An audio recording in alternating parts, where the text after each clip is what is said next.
అన్ని రాష్ట్రంలో ఉన్న అన్ని బీసీ సంఘాలు, కుల సంఘాలు, ప్రజా సంఘాలు, ఉద్యమ సంఘాలన్నీ గూడా ఒక్క తాటిపైకొచ్చి జాయింట్ యాక్షన్ కమిటీ రూపకల్పన కోసం ఈరోజు సన్నాహక సమావేశాన్ని ఏర్పాటు చేయడం జరిగింది. మీరు చూస్తే మిత్రులారా, గత కొన్ని దశాబ్దాలుగా తెలంగాణ అంటేనే పోరాటాల గడ్డ.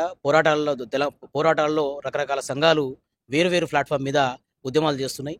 మరి తెలంగాణను సిద్ధించుకోవడానికి మనం ఏ రకంగా అయితే తెలంగాణ లాంటి ఒక పెద్ద ఉద్యమాన్ని జాయింట్ యాక్షన్ కమిటీలో సాధించుకున్నామో, అలాగే బీసీలకు సంబంధించి ఈ రాష్ట్రంలో ఉన్న 2,00,00,000కు పైగా ఉన్న బీసీలందరి సమస్యలు, డిమాండ్లు మనకు మొన్ననే చూస్తే 42% రిజర్వేషన్ల పైన కోర్టు స్టే విధించింది. మరి ఇలాంటి సందర్భాలలో బీసీలంతా ఏకతాటిపై ఉండి, ఉద్యమ సంస్థలంతా కూడా ఏకతాటిపై ఉండి మనం పోరాటం చేస్తే ఫలితాన్ని త్వరగా సాధించొచ్చన్న ఉద్దేశంతో ఈరోజు జాయింట్ యాక్షన్ కమిటీ కొరకు సన్నాహక సమావేశాన్ని ఏర్పాటు చేయడం జరిగింది. మనం ఒక గడ్డిపోచ ఇండివిజువల్‌గా ఉంటే ఎంతో ఎంతో బలహీనంగా ఉంటుంది. మరి అదే గడ్డిపోచలన్నిటిని కలిపి కడితే ఏనుగును కూడా మనం బంధించేటట్టు ఉంటుంది. అలాంటి పరిస్థితుల్లో బీసీ సంఘాలన్నీ కూడా ఏకతాటిపై వచ్చి ఈ ఉద్యమాన్ని ముందుకు తీసుకెళ్లాలని, అలాగే 14న ఎల్లుండి మంగళవారం రోజు రాష్ట్ర వ్యాప్తంగా బంద్‌కు పిలుపివ్వడం జరిగింది. దానికి ఒక ఎమర్జెన్సీ సర్వీసులు, మెడికల్ సర్వీసులు తప్ప మిగతావన్నీ కూడా మొత్తం ఎక్కడికక్కడ బంద్ చేయాలని చెప్పి కోరడం జరిగింది. మాకు దాదాపుగా అన్ని స్కూల్స్ అసోసియేషన్స్ నుంచి, ఇంజినీరింగ్ కాలేజీలు, డిగ్రీ కాలేజీలు, జూనియర్ కాలేజీల నుంచి కూడా వాళ్ళ అసోసియేషన్ నుంచి కన్ఫర్మేషన్ రావడం జరిగింది. వాళ్ళు స్వచ్ఛందంగా ఈ బంద్‌లో పాల్గొనడం జరుగుతున్నది. అలాగే విద్యార్థి సంఘాలు, ఉద్యోగ సంఘాలు కూడా ఈ మా ఉద్యమంలో పాల్గొంటున్నారు. మనం అందరం కలిసికట్టి ముందుకెళ్తే తప్ప ఈ 42% రిజర్వేషన్లు అనేది సాధ్యం కాదు. మీరు చూస్తే 50% లోపు ఉండాలే అని చెప్పేసి కోర్టు చెప్పడం జరిగింది. సీలింగ్ ఉందని చెప్పేసి చెప్తున్నారు. ఇందిరా సాహ్ని కేసులో కోర్టు చెప్పడం ఏందంటే, విద్యా, ఉద్యోగ, ఆర్థిక సంబంధ ప్రయోజనాలు ఉన్న కేసులోనే 50% సీలింగ్ ఉండాలని చెప్పింది.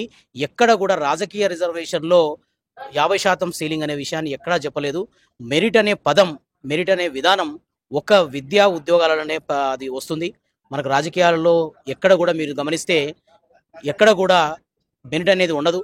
స్వాతంత్రం వచ్చినప్పటి నుంచి ఎంతోమంది సంతకం కూడా పెట్టలేని వాళ్ళు ముఖ్యమంత్రులయ్యారు, ఎమ్మెల్యేలయ్యారు, మంత్రులయ్యారు. మరి అలాంటి రాజకీయ కోణంలో రాజకీయకు సంబంధించిన వాటికి మెరిట్ ఉండదు కాబట్టి మీరు ఇది 50% సీలింగ్ అనే దాన్ని మనకు వర్తించదని చెప్పేసి మనం కోర్టుకు చెప్పడం జరిగింది. మనం ఇదే విధంగా మనం కోర్టులు ఎప్పుడు కూడా ప్రజల మనోభావాలను దృష్టిలో పెట్టుకొని, ప్రజల సంబంధించిన వాళ్ళ డిమాండ్లను దృష్టిలో పెట్టుకొని వాళ్ళు మా తీర్పులన్నీ కూడా మార్పులు, చేర్పులు ఉంటాయి. మరి ఆ కోర్టులు కూడా మాకు ఈ రకంగా మా బీసీలకు సంబంధించి 2,00,00,000 బీసీలకు ఆకాంక్షలకు సంబంధించి ఈ 42% పైన 50% సీలింగ్‌ని ఎత్తివేయాలని చెప్పి కూడా మేము కోరడం జరుగుతుంది. ఇప్పుడే మాకు కాసేపటి క్రితమే కాంగ్రెస్ ప్రభుత్వం కూడా ఈ బంద్‌కు మద్దతుగా ప్రకటించారు. మహేష్ కుమార్ గౌడ్ గారు. ఎవరైతే దీనికి అడ్డుపడుతున్నారో వాళ్ళతో ఎన్ని రోజులు ఏ పార్టీ నాయకులు కూడా మాట్లాడని పరిస్థితి. ఎట్లా చూడొచ్చన్నట్టు దీని వెనకాల ఏమైనా కుట్ర జరుగుతుందనుకుంటున్నారా? ఇది ఆధిపత్య కులాలు మీకు స్పష్టంగా చూస్తే కోర్టులో కేసు వేసి మా నోటికాడ ముద్దను లాక్కున్నది ఆధిపత్య కులాలు. ఈ దేశంలో 10% లోపున్న ఆధిపత్య కులాలకు ఎవ్వరు రోడ్లెక్కకుండా, ఎక్కడ ఉద్యమం చేయకుండా, ఎవరు కూడా అడగకుండానే 10% ఈడబ్ల్యూఎస్ రిజర్వేషన్లు వచ్చినాయి.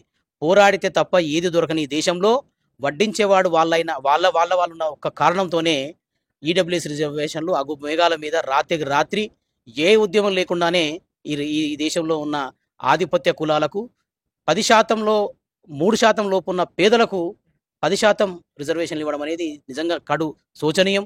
మీరు చూస్తే ఎస్సీ, ఎస్టీ కన్నా కూడా మెరిట్లో ఉద్యోగాలలో ఎస్సీ, ఎస్టీల అభ్యర్థుల కన్నా కూడా తక్కువ మార్కులు వచ్చిన ఆధిపత్య కులాల అభ్యర్థులకు మెడికల్ సీట్లు రావడం జరిగింది, ఇంజనీరింగ్ సీట్స్ రావడం జరిగింది, ఉద్యోగాలలో కూడా అవకాశాలు రావడం జరిగింది. మరి భారత రాజ్యాంగ స్ఫూర్తికి, డాక్టర్ బిఆర్ అంబేద్కర్ గారు రాసిన స్ఫూర్తికి ఇది విరుద్ధంగా ఇది జరగడం జరుగుతుంది. కాబట్టి వాళ్ళకు ఏ రోజు కూడా మేము ఈడబ్ల్యూఎస్ రిజర్వేషన్ల కోసం వ్యతిరేకంగా మేము ఈ రోజు పోరాటం చేయలేదు. కానీ మేము సవ్యంగా ఈ రాష్ట్రంలో 56%గా పైగా ఉన్న బీసీలకు 42% రిజర్వేషన్ ఇస్తే మీకు ఎందుకు కడుపుమంట? ఈ రాష్ట్రంలో ఉన్న బీసీలు సర్పంచులు అయితే, ఎంపీటీసీలు అయితే, జెడ్పీసీలు అయితే మీకు ఎందుకు కష్టం? మీకేమి నష్టం అవుతుంది?